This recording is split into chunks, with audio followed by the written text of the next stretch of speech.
Okay, so writing up. So I've just called this session writing up rather than how to write up, because I think we're going to look at it through a couple of different lenses, if you like. Obviously, it's a big theme for everyone. It was a huge theme for me when I was doing my diploma. Hopefully, by the end of this session, you'll have some fresh perspectives and thoughts that might help you to get unstuck or think about your write-up in a different way. Some of the stuff I'll talk about might sound very familiar and might really strike a chord with you. Some of it might not be like your experience at all. I know I got quite bogged down with the write-up in my diploma, whereas, for example, Carla was originally, she was one of my apprentices, and she just absolutely aced it. She just kind of bombed through it, or she seemed to, from my perspective. So everyone has a slightly different perspective on it. But this picture of Charles Dickens kind of really reminds me of my experience, which was, you know, kind of studiously trying to ignore that there was a write-up that had to happen while sitting there feeling, yeah, like kind of in this dark pit of despair about my write-up. Hopefully it isn't that bad for everyone else, but anyway. So here's the kind of stuff that worked for me, that helped me get from that place. Confronting and working through some, I held some kind of negative stories about the diploma, about write-ups, and I had some, and probably still do have, some limiting self-beliefs and some flat out just excuses that I was making. Some of these may sound familiar. So you might have your own set of them, which you might have a whole load of new ones which you can bring to this, but these were mine. So this is me halfway through the diploma, or maybe 4 or 5 years into the diploma. And I was telling myself things like, I hate writing. I find it really boring, really laborious. It's, you know, just, I hate it. I hate the process. My dyslexia makes it exhausting. This is another thing I was telling myself. I mean, I'm only borderline dyslexic anyway. It's not like a massive problem. It's, you know, it's there, but it's, I was enabling that to become more of a problem than it needed to be, and I was kind of using it as an excuse. This is another one I was telling myself, oh yeah, I'm really kind of, you know, I just design intuitively now, you know, kind of, I just do it on the hoof and the fly, you know, I can just apply the principles and the patterns and the ethics as I go along. And when I sit down to write it up, that just slows me down, and it means I can't do as much design work. I can't make as much difference in the world. You know, I'm far more effective if I'm just doing the design and making things happen. Or another classic one that I came across often was, you know, trying to get this design that I've done is kind of messy and a bit kind of iterative and a bit all over the place, trying to sort of write that down into like a linear report or something. It's just kind of, it doesn't feel authentic, and I feel like I'm lying, you know. It's all just bullshit that I'm trying to write here. This is nonsense, and I'm a fake, you know. Had some really kind of quite negative stuff I was telling myself about my write-up and where I was.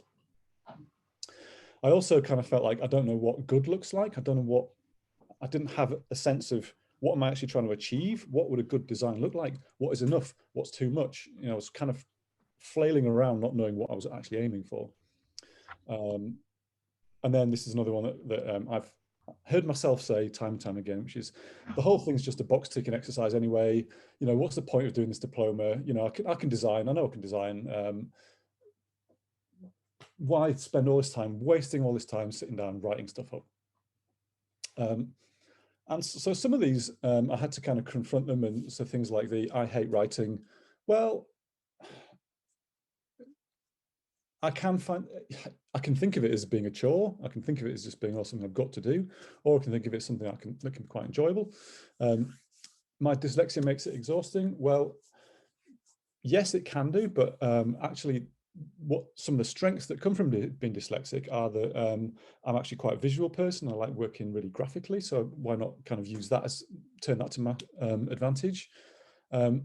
Design is second nature to me now, and writing up just slows me down. This, I found, for me, this was a bit of a spurious one, and that was holding me back for ages.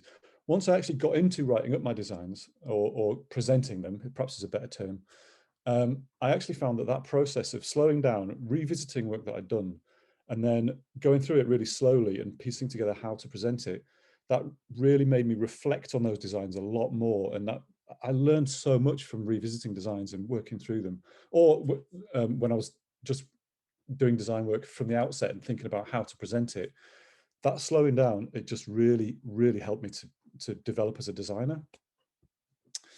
A linear write-up isn't an authentic reflection of the process. No, it kind of isn't, and that's all right, because your design report or your write-up, it isn't the whole process. You know, you might have heard this phrase, the map is not the territory, and it's a similar thing. It's a design report of what really happened. It's not everything that really happened. It doesn't need to be. It's just presenting the kind of highlights, if you like, to explain to an audience what happened. And so it's okay if it might feel a bit like you're kind of editing or you're glossing over stuff. You don't need to present all of it. So it's not all bullshit, and you're not a fake. I don't know what good looks like. Basically, that was just me making an excuse because I hadn't really engaged with the criteria properly, and I hadn't really spent the time to look at how other people had written up their designs to get inspiration. It's just a box ticking exercise anyway. There's some truth in that, you know, partly you are writing to a criteria so that you can tick boxes, but in that process, going back to the kind of thing I was saying before about slowing down and reflecting, by doing that box ticking exercise, there are benefits and yields that you can get out of that process anyway. So there are all these things were kind of, they were negative in terms of pushing me. They were very positive in terms of allowing me to soothe my own ego about the fact I wasn't writing up my designs. So these things have some functional value, all these thought processes, but they weren't helping me to progress my designs. And most of these things, you can flip them on the head by just looking at them from what's the other way of looking at this kind of negative story I've got. So that was a really big thing for me, confronting a lot of these negative stories I was telling myself and these excuses. So big things that helped me move on: clarifying my goals. So really looking at the criteria. What am I actually trying to achieve here? What are the tutors looking for in my report, my write-up? Because at this point, it's not necessarily about what's the design trying to achieve, how am I saving the world, how am I building amazing communities, how am I becoming like Captain Sustainable. It's about what's the goal for the write-up, what do the tutors actually need to see, and what does a good report look like? So clarifying those goals. But also clarifying my bigger goals, like why am I even doing the diploma in the first place? What do I hope to get out of it? And that was important for kind of helping me with the motivation to write that stuff up. Related to that was thinking about my design reports and thinking about what additional functions I could get out of them. So they don't have to be just a report that I write so that my tutor can fill in the criteria and I get the diploma at the end of it. I was thinking, well, also, if I want to get work as a paid design consultant, then having a portfolio that looks really good and is accessible, that's going to be good for clients, so I can showcase my work to them. So it's like a marketing tool. So that's another function. It's another reason to do that write-up and to make it look decent. I can use them as teaching materials when I'm teaching on PDCs, or as my portfolio to help me get new apprentices when I'm a tutor. So by thinking about what are all of the benefits I'm going to get from these design write-ups, that gave me additional motivation to sit down and do them. Another really key thing for me was when I finally figured out how to do my first write-up. I did them all in the end. I did them all as PowerPoints, a bit like what I'm showing you now. And because I really liked working graphically, and that allowed me to kind of concentrate quite a bit on doing the layout, and just there was no massive long blocks of text in there. It was just kind of, I could do it piecemeal, dip in and out of it, and just do one slide at a time, add a bit of text here, image there, diagram there, and a table there, and it was kind of done. And just thinking through my pattern for the whole write-up. Once I've done one, I basically reuse that pattern for all 10 designs. And so I didn't have to kind of reinvent the wheel. And it also meant that my portfolio was then more accessible for tutors to mark and for subsequent, for apprentices to look at and orientate themselves if they're looking at multiple designs. All my designs are available on my website, so I'll show you a link to that later on. So finding that pattern for the write-up was really important. This was possibly the most important thing for me, which was, rather than it being like, oh, this horrible write-up that I've got to do, which is a massive chore, it was thinking about how can I turn this write-up into actually something I want to do, that feels more like leisure time, or like feels like I'm kind of treating myself. And so it was partly working graphically and laying things out, because I really quite enjoy making things look nice and kind of trying to, yeah, I could sit there for like a quarter of an hour moving a bit of text left a bit, then right a bit, and then maybe up and down a bit, and not worrying about what's the ultimate outcome, and saying, oh, you know, I've got to get this thing finished on a certain time, but just kind of really relaxing into the process and enjoying it, and just enjoying the time I spent doing it. That's part of the reason why I got really into SketchUp, which is like this 3D modeling tool, because I just loved playing with it and just kind of creating my designs in 3D and like immersing myself in this 3D world, this virtual world. It wasn't just about trying to make the design look nice. It was about me having fun and being playful in how I was spending my time. And I think I'm quite a sort of pleasure orientated person, so that's quite important for me.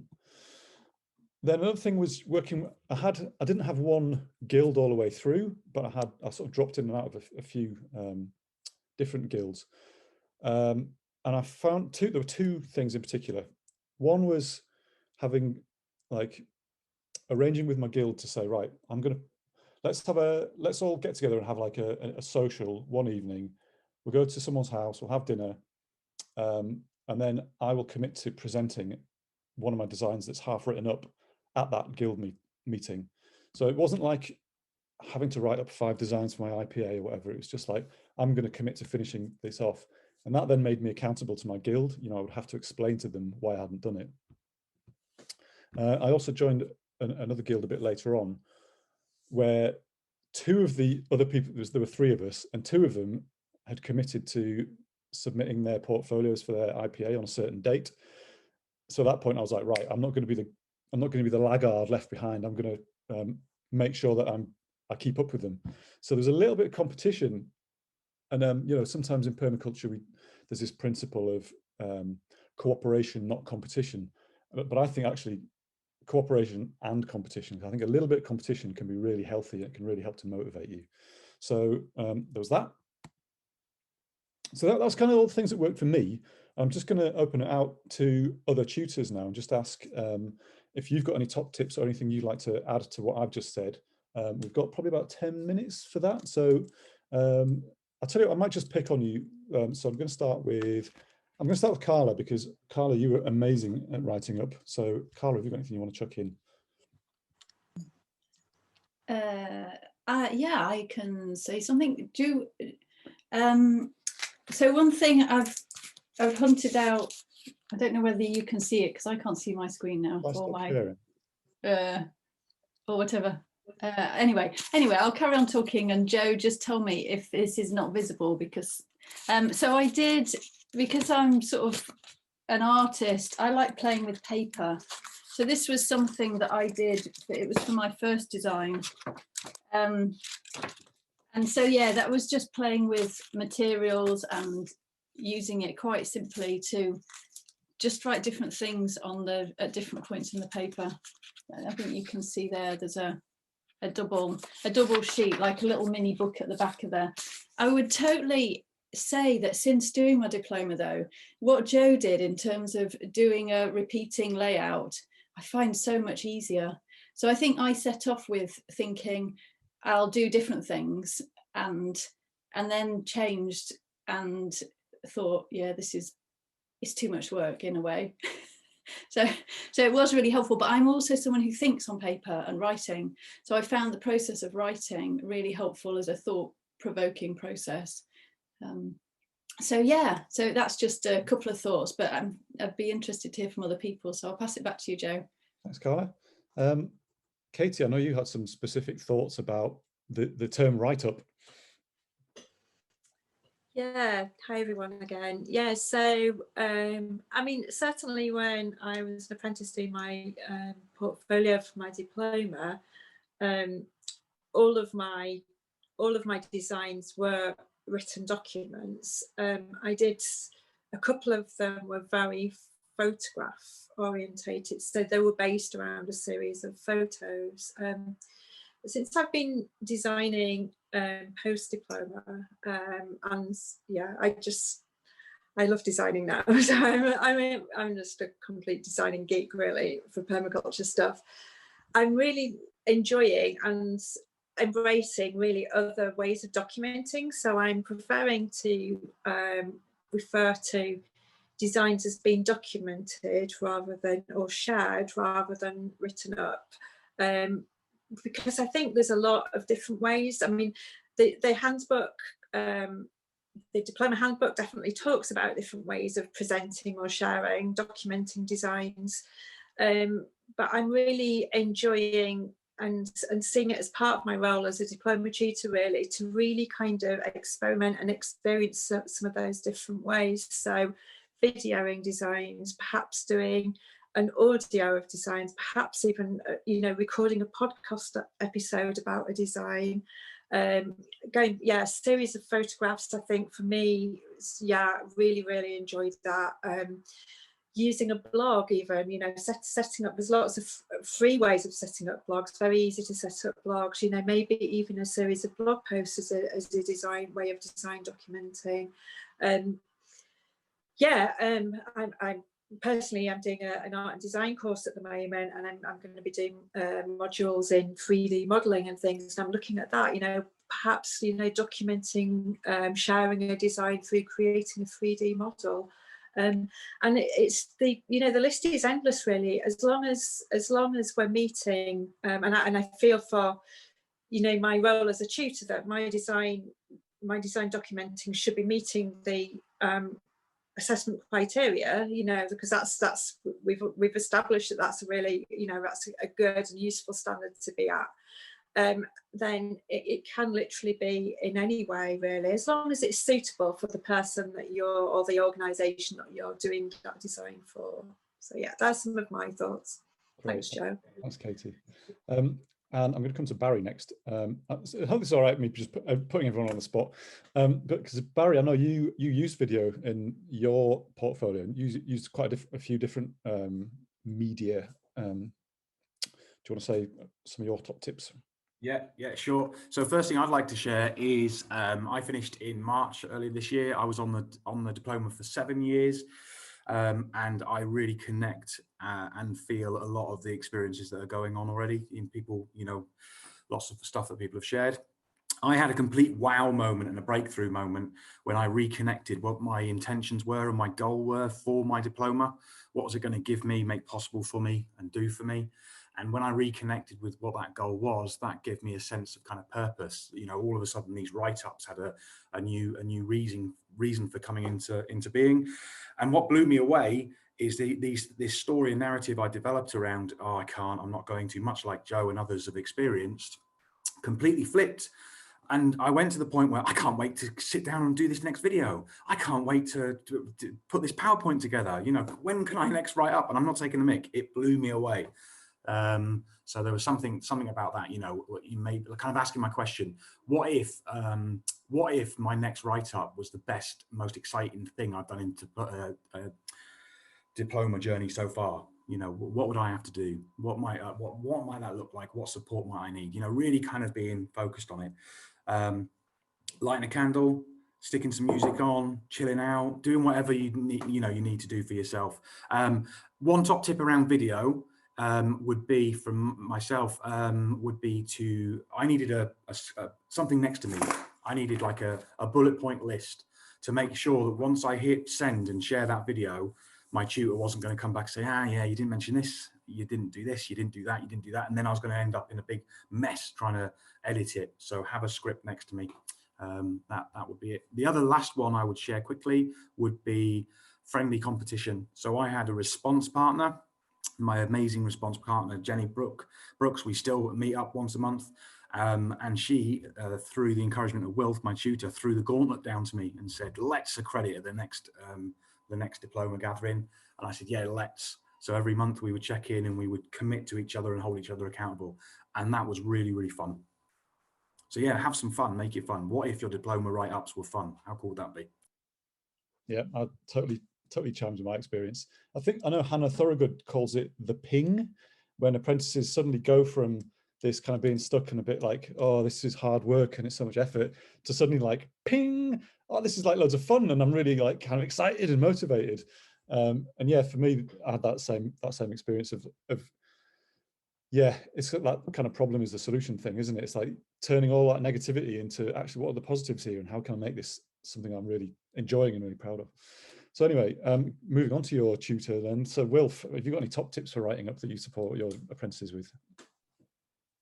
Thanks, Joe. I'm loving the reference to the cooperation and competition. The new principle, which we talked about actually a little bit jokingly back at the Diploma Gathering back in March. So yeah, thumbs up on that one.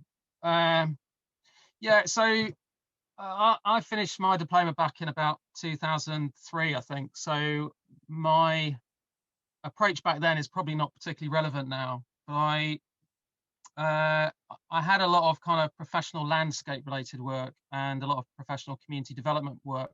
So I kind of had to create reports for the client anyway.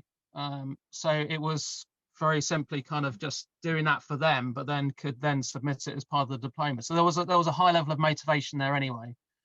Nowadays, it's really quite different. So I'm still looking for where that motivation is. I'm still looking for where is that problem? Where is the thing that's bugging me? Where is there a need for design? And in particular, when is the design going to look really complicated? Where's the challenge going to be really quite big? So it's something that's kind of complicated enough for me not to just do a quick back of the envelope design, but I kind of need to write it down to enable me to remember it.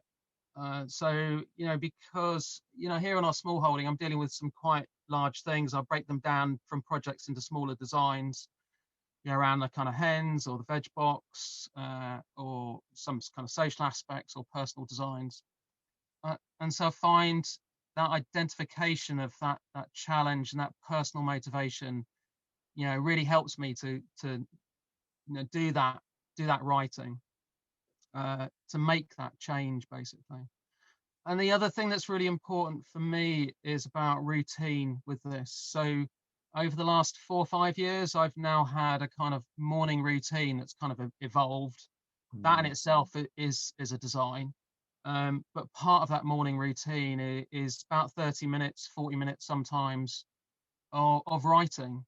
And I will pick a particular design for the week, maybe for a kind of 2-week period. And I'll really focus on that just for like 30 minutes every morning. And that will involve a little bit of writing. And I'll do that either on my phone, possibly on my laptop, but not actually normally on my phone. So it's kind of quite sketchy at that level until I feel like it's worked out and done enough. And then I'll put it onto a laptop and do that kind of final editing if I need to. I'm not having to submit designs for assessment these days. Apart from occasionally I do, we do have that as part of our CBD as tutors. But I do like to finish off designs still because I like to be able to share them with apprentices as example designs that might or might not fulfill the current assessment criteria. So yeah, I think look for the motivation and develop a routine. Those are my 2 things. Great, thanks, Wilf. And I wonder if, so I'm going to bring in Joe and Thomas. So Joe Barker, have you got any tips for writing up? Hi, thanks, Joe. Yeah, well, I love this subject. So I think being aware of the design process you're following, being conscious of that and catching and storing the survey, the analysis, and making sure that you're consciously collecting photographs and at least catching and storing things. I think speed write-up's really good. 10-minute write-up, it's possible. You write down the framework and you do each one, and I like that to get me going, the power of like a small bite. And then the criteria, when I actually got around to writing up my project, I had hundreds of projects and went through them, picked out 10, all different types of things. And the way I did it was to focus on the criteria and do a summary sheet, and I get my apprentices to do that. I find that really helpful as a tutor to access their project, but also for me to organise it in a way which is diploma like speak, if you like. So it's like an interface between the way I work and the making the diploma accessible. So I still do that now, or trying to. Yeah, they're my best tips. Cheers. Cool, thanks. So yeah, I'm going to be sharing something similar at the end of this session, but I'd love to see your copy of that, like what you give to your apprentices. And so Thomas, you've got anything to add? Well, a lot has been said, and a lot of really good stuff has been said, so not much really.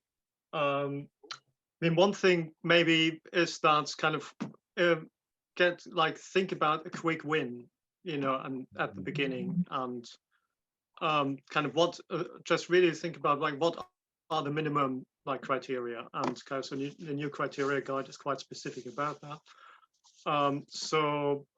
You could just go for that. Look at the assessment form and kind of use that as a guideline, and basically if you're going through a process, cover the ethics, use like maybe 3 tools, 3 principles, and with principles I'd say go into depth rather than into breadth, if you see what I mean. Just basically like really think about one principle in great detail rather than trying to box tick all of them, although also that sometimes at the beginning can be a good thing as well. And yeah, so basically just like see kind of what the minimum effort is for the maximum effect, and the effect being you've submitted a design on which you can then get feedback, and so it's more important to me as a tutor to get something that I can interact with rather than get something perfect.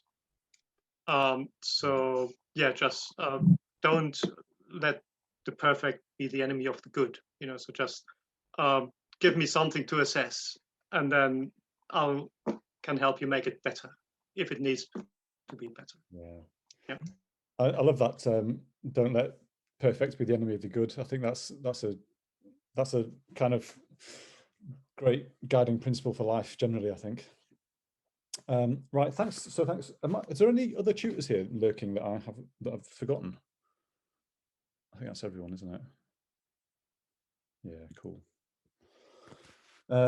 Okay, so that brings me quite nicely on to what I was going to talk about next, which is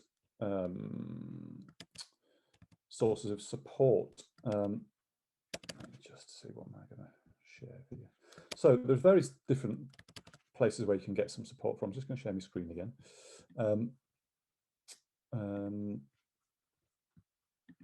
So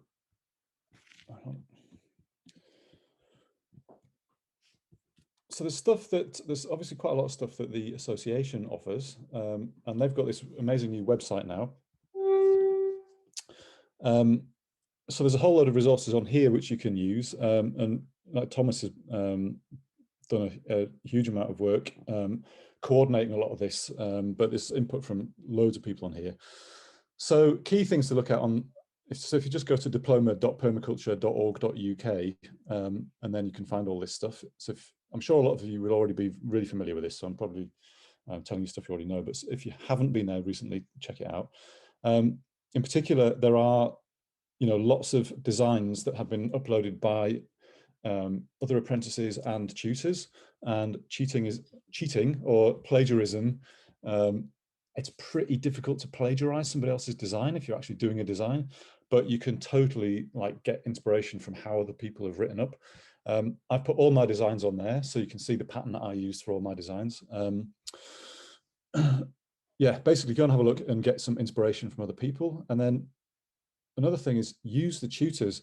So I've got a few apprentices not on this call who they have this idea that they won't arrange a tutorial with me until they've got something to show me.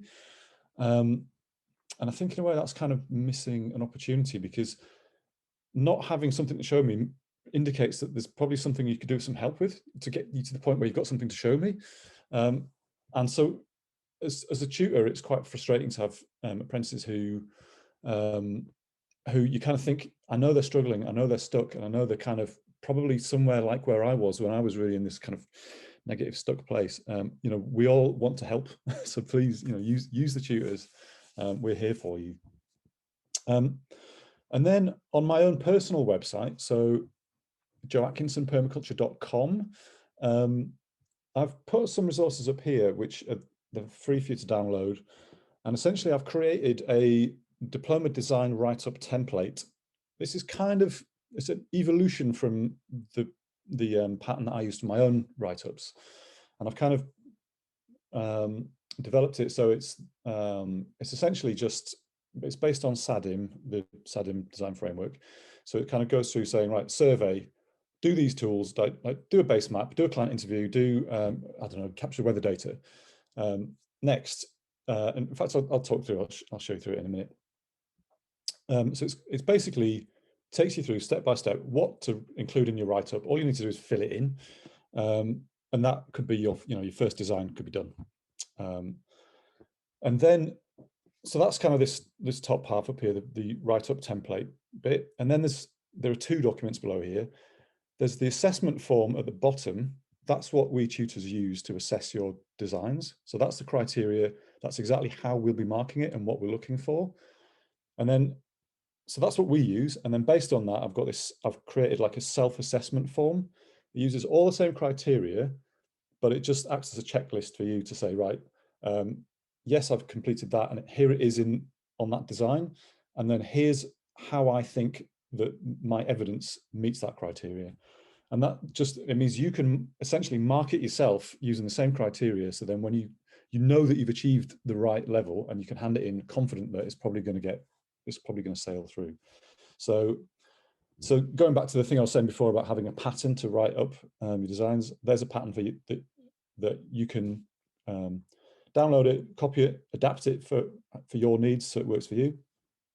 And then all this other stuff are, you know, the resources to help you to clarify your goals, like what you're actually trying to achieve, and to keep you on track for those goals. So I'll just, let's have a look at those in a bit more detail. So this is the write-up template. So it's basically, it's a PowerPoint. There's no kind of fancy formatting or anything. It's basically just like, right, give us a title slide, tell us a little bit about the background of the product, of the project, so that we know what you're talking about. It orientates us. Tell us about the approach. Which design method did you use? Also in here, I've related each of these things to which of the marking criteria this applies to, so you know that it's important, because this is where what we'll be looking for as tutors. So tell us which approach you've used, because we will be looking to see that you have consciously applied a design framework. Then move on to your survey. So this is now on criterion 2A. So include things like your base map, your client interview, and so on. You may optionally want to include some additional stuff depending on how big a design or how, you know, the size of it. Same thing with the analysis. And again, this is now criteria 2B, and so on. So it just goes through survey, analysis, design. This, like Thomas was saying, really important. Make sure that you apply, talk about how you've applied the ethics, because that was a criterion for that, and any principles. If you don't mention ethics and principles, the design will be returned for rework if they're missing. And that's probably the same with all these criteria, to be honest. Come on to do your design. So patterns, this is the optional stuff. So that's the basic stuff. Ethics, principles, maybe do zones, bubble design, more optional stuff that may or may not be relevant. Now, 6 of your 10 designs, so the majority of your designs have to be implemented.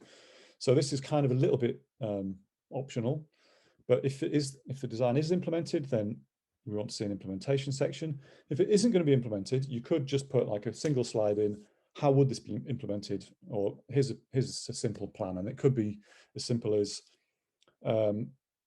phase 1, or like for this season, dig holes and put fruit trees in because it's winter. Spring, then plant the annual veg. Summer, watering and feeding. It could be as simple as that. And the same thing with the maintenance, which again is optional and may not apply if you haven't actually implemented it.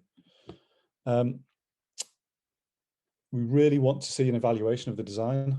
Did it work or not? Is it any good? What failed with the design? In particular, we're really interested to see you being honest about your design, what was successful and what wasn't, and what were the lessons that you took from that. And then also super important is the reflection. Like, how has this whole process of doing this design helped you to grow as a designer? And because this is the bit where you do that real kind of like reflecting on your skills and your kind of experience and abilities, and that's where you're really going to kind of grow and develop as you go on. So that's the template for you to take away, use, change it however you want. There is also where is it? So this is the self-assessment form that I was talking about that I've created for you. This is basically based on what we fill in as the tutors, or this first page. So what's your name, what's the project title, and so on. And then down here, this is a list of all the criteria that we're marking you against. So 1A, the design uses an appropriate design framework or intentional process accurately. So that's what I'm looking for when I'm marking one of these. So it's really helpful for me if you tell me where I'm going to find that criterion, and also if you give me some justification, like why you think it meets that. The process of filling this in will allow you to identify any gaps in your design write-up. So you can say, oh, right, shit, I've missed 1C, or the reason I'm giving for how I think this design meets 1C, I'm kind of bullshitting a bit, so maybe I need to go back and revisit that. And basically, it's a way of you kind of defending your work, which essentially your write-up is, it's you claiming how your design is a permaculture design and how it's to the standard of the diploma. So in here's how you can argue your case, if you like. And then when we're marking, we can look at that, look at your design and say, all right, yeah, can see really clearly this is where that criteria is met and this is how they think it meets it. Great. I might have a difference of opinion. I might see a way in which you could make that, you could develop it and make it even better. But this should give you a load more clarity and like a framework to work through to give you some certainty to really remove all that kind of doubt about what's good enough, what am I aiming for, what's, you know, what does a design write-up even need to look like? So that's, I present all this stuff to say, maybe use that for like your first design or your second design if you're kind of still a bit unsure how to write up. And then after that, you will build confidence and you will develop your own style and you'll find your own way of doing it that works for you. This is just really, the idea is to help you if you're stuck with all that stuff of like not knowing where to start and just feeling totally overwhelmed. Okay, I'm sure there's something else I was going to show you, but I can't remember what it is now. So I'm going to come back to open it up to everyone now. So we've got another sort of 7 minutes left. So those of you who have written up a few designs, so all across all the apprentices, or if if you've done similar work, self-directed academic study or something, if you've got any kind of hints and tips that you want to share with the group, just go for it. So yeah, anyone want to chip in?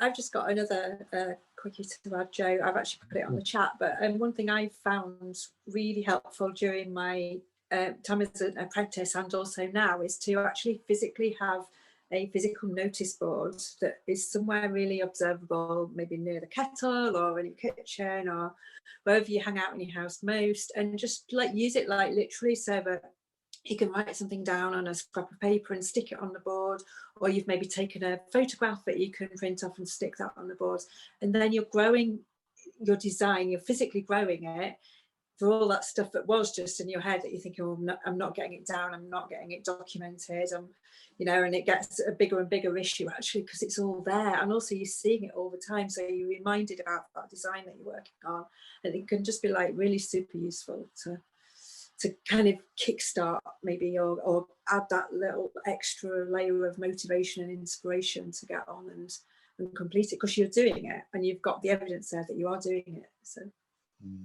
great, thanks Katie. So anyone else, anything they'd like to chip in? Or yeah, Kath, so I saw a hand from Kath. Okay, yeah, I've got a question. A recent design I've done, because I'm nomadic at the moment, I'm trying to work directly on the laptop, which I don't like at all. but that particular design, I've been doing that. So all my thoughts are going straight down onto the laptop. And I'm following the design process in order. I'm using Sadimet for that one. And so everything is going down there. So then I'm not really sure whether it's too much, whether like having every thought is just too much for accreditation. And I should then, maybe my design, my write-up process is to go out and go down and like reduce it all, précis it all. So as tutors, I'd be interested to know what you think. Great question. Yes, I think it sounds like you've potentially got an editing job there. So I've specifically not talked about word counts. And that's partly because I think when you get into talking about word counts, then you're really talking about lots of words and it being a written report, which a lot of mine tended to be more like annotated pictures. But anyway, that's a tangent. Ultimately, we have to market, and we've only got so much time to do. We're only paid like X amount of time to be able to assess these designs. So if for each of your designs you hand in War and Peace, then essentially you're asking us to do like tons and tons of unpaid work to assess your designs. So there's a little bit of kind of having a bit of people care for your tutor as well, or fair shares. But I think also, you know, with any kind of writing, not just writing up diploma designs, you know, think about who's your audience. And if that part of your audience is your tutor, part of your audience is potentially people that you want to market your services to, or people you want to teach in the future. So kind of think about that, and then think about, well, what's the appropriate amount to share, but then use the criteria checklist to make sure you're hitting all those. And that's the key thing, really. Just make sure you're meeting all that. And then if you've got stuff that's extraneous, yeah, get rid of it, because it's just extra stuff that we don't need to see. And that comes back to the point I made quite early on about feeling like, oh, this write-up feels like it's not an authentic reflection of the whole process. I've missed loads of stuff out. It feels like I'm bullshitting you because it's not all there. That's fine. It doesn't all need to be there. It is, in a sense, it's not a work of fiction, but it's very much an edited version of the reality that you went through, which is, you know, a lot of design projects can be quite messy and all over the place. And but yeah, you don't need to show us all of it. Does that answer the question? Does it help? Yeah, it does. I get an image of if you ask a builder to tell you how he built a house or something, you don't need to know every nail, every brick. Yeah. Like I think mine are sometimes every nail and every brick. Yeah. Thanks very much. Any other responses from other tutors on that question? I could say something about word count, if that's relevant. Yeah, just I mean that I'm in the process of editing and creating an updated criteria manual. So we're not changing the criteria as such, we're just changing the information about how we communicate it. So some of this information from your session, Joe, I think will be really relevant for that. Word count is one of the things that we're looking at, and how do we communicate that to people. From my personal experience as a tutor, I find if it's more than about 5,000 words, and I start to see it going beyond that time allocated that I have for design work. So I try and encourage my apprentices to try and stick around a kind of 3,500, 4,000 word mark.